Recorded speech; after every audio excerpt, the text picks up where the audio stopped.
Mas, ó... A peça peça. foi uma... Talvez, eu tava pensando nisso esses dias até.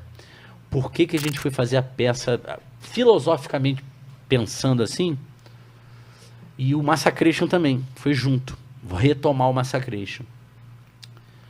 Acredito que foi até uma resposta natural da gente em tudo que a gente tinha passado nesse curto período de tempo anterior. Pós o falecimento do Fausto e pós o FX, que foi... Fazer a temporada do FX não foi fácil. Foi uma temporada de resiliência pra gente. Fazer o humor quase que chorando por dentro. Qual foi eu queria entender essa linha do tempo. O Fausto e FX foi na mesma época? O Fausto faleceu. Ele gravou apenas o piloto. Cara.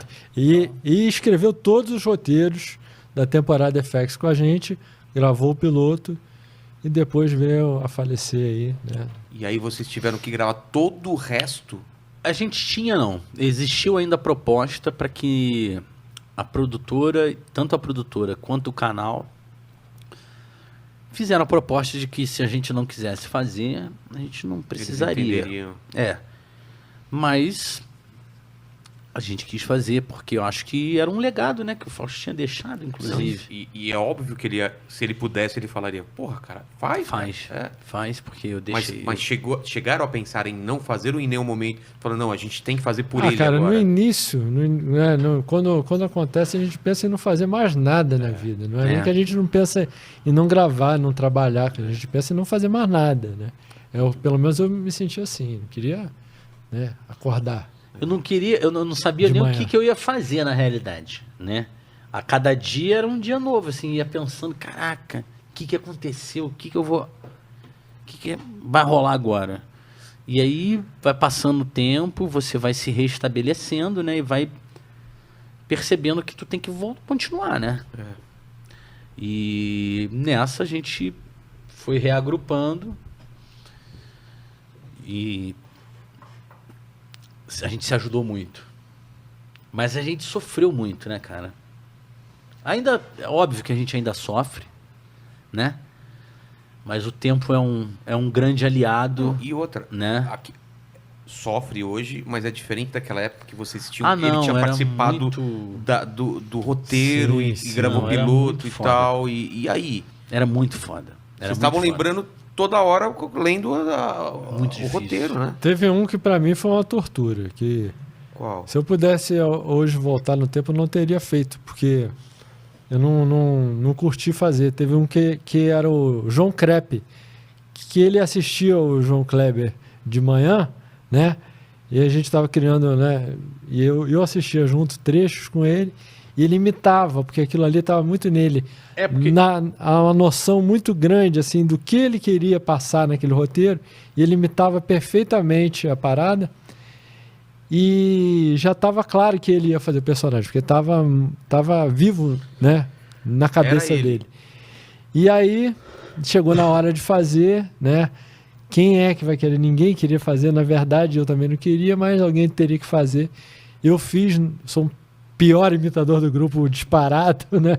Nunca consegui imitar nada e fiz esse episódio, mas além desse fato, né, da imitação, foi aquela lembrança toda, né, de como ele fazia e foi difícil, assim. Acho que hoje em dia eu escolheria não ter, né? Não que eu não tenha gostado, ficou engraçado, ficou legal, mas se eu pudesse escolher, não faria, né? Só para não ter que passar aqui. Como foi a notícia para vocês? Vocês lembram o que estavam fazendo? Como que chegou e tal? Nem sei se eu posso falar que foi a notícia, porque eu estava praticamente presente na situação, né? Eu e o Adriano fomos os primeiros a chegar no local e nem vale a pena entrar em detalhes, mas foi o que aconteceu e depois disso você fica, né, anestesiado, como se estivesse, né, drogado. Eu fiquei mais de um ano totalmente anestesiado, assim, apático a tudo, né? E demorei um pouco para entender que eu mesmo continuava vivo, né? Entendi. Apatia, imagina, né, cara? É você se... qual é a palavra? De você tentar ressignificar as coisas, né? De dar um novo sentido, porque a gente trabalha com humor. Sim, E, sim. porra, a tragédia e o humor estão do mesmo lado e ao mesmo tempo são opostas, né? É muito louco. Sim. A gente tirar da tragédia o humor, né?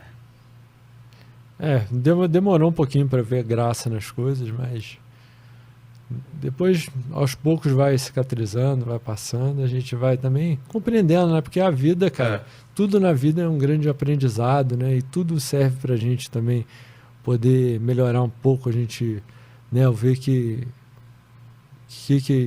tem, que ensinamento que traz isso pra gente, o que a gente pode fazer melhor na nossa vida, né? O que a gente pode prestar mais atenção, o que a gente pode, né, melhorar como ser humano. Eu acho que no fim é isso que fica. E também, hoje em dia, eu sempre penso nele com muito carinho, muita saudade, mas muita alegria, porque tudo que ele me trouxe, assim, como amigo, foi muita alegria, entendeu? O que a parte triste, assim, não foi foi horrível na hora, foi horrível não ter mais ele junto, mas tudo que eu lembro dele foi os momentos alegres, com as coisas que eu falava com ele, assim, ele, né, apesar de todas as turbulências que com certeza ele passava com ele mesmo, dentro da cabeça dele, ele desarmava igual criança e ria, como o Filipinho falou, e botava a mão na barriga, né, e virava uma criança de novo.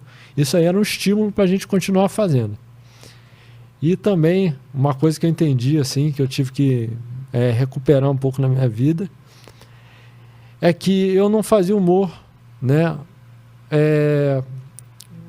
só pelo humor. Eu fazia humor principalmente para contar para ele e para ter o feedback dele, né?